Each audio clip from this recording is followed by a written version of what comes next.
पापमोचनी एकादशी की कथा विस्तार से प्राचीन समय की बात है। एक सुंदर और शांत वन में महान ऋषि च्यवन ऋषि का आश्रम था। उसी आश्रम में उनके तेजस्वी पुत्र मेधावी ऋषि रहते थे। मेधावी ऋषि बहुत ही ज्ञानी, तपस्वी और भगवान विष्णु के परम भक्त थे। वो दिन रात भगवान विष्णु का ध्यान और तपस्या किया करते थे। उनके तप की शक्ति इतनी बढ़ने लगी कि उसका प्रभाव स्वर्ग लोक तक पहुंचने लगा। जब देवराज इंद्र को ये बात पता चली तो वो चिंतित हो गए।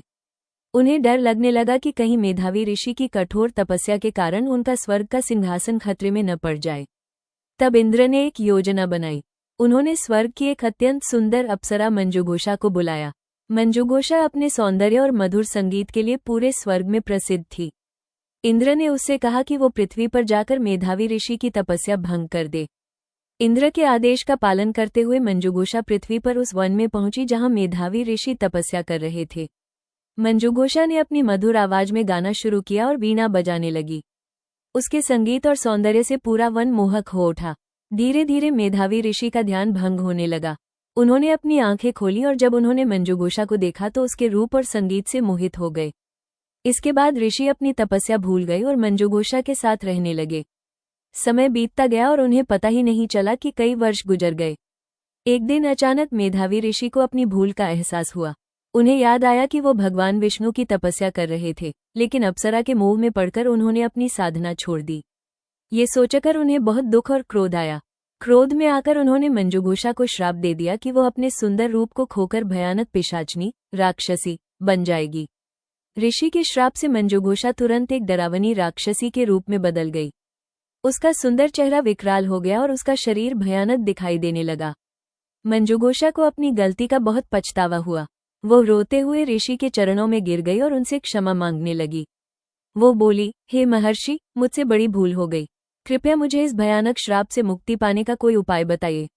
तब मेधावी ऋषि का क्रोध थोड़ा शांत हुआ।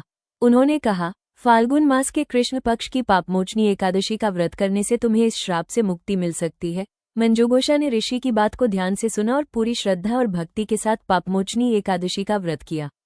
उसने भगवान विष्णु की पूजा की और उनसे क्षमा मांगी। उसकी सच्ची भक्ति से भगवान विष्णु प्रसन्न हो गए। भगवान की कृपा से मंजुघोषा को अपने श्राप से मुक्ति मिल गई और वो फिर से अपने सुंदर अप्सरा रूप में वापस आ गई। इसके बाद वो स्वर्ग लोक लौट गई और भगवान विष्णु की महिमा का गुणगान करने लगी। तभी से इस एकादशी को पापमोचनी एकादशी कहा जाने लगा। कहा जाता है कि जो भी व्यक्ति इस दिन सच्चे मन से व्रत करता है और भगवान विष्णु की पूजा करता है, उसके सभी पाप नष्ट हो जाते हैं और उसे जीवन में सुख शांति प्राप्त होती है। इसलिए भक्तों, पापमोचनी एकादशी का व्रत बहुत ही पवित्र और फलदायी माना गया है। अब आइए जानते हैं कि पापमोचनी एकादशी का व्रत कैसे करें। इस दिन सुबह जल्दी उठकर स्नान करें और साफ सुथरे कपड़े पहनें। इसके बाद भगवान विष्णु जी की पूजा करें। पूजा में भगवान विष्णु को फूल, तुलसी दल, धूप, दीप और फल अर्पित करें। इसके बाद पूरे दिन व्रत रखें और भगवान विष्णु के मंत्रों का जाप करें।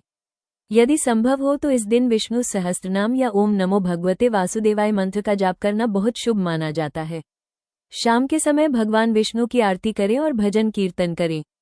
अगले दिन द्वादशी तिथि में सुबह भगवान को भोग लगाकर व्रत का पारण करें।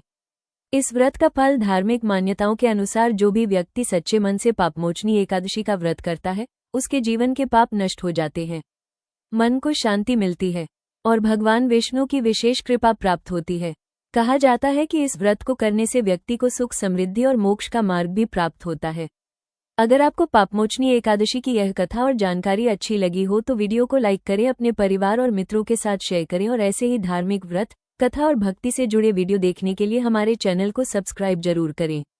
धन्यवाद और कमेंट में जरूर लिखें, जय श्री विष्णु।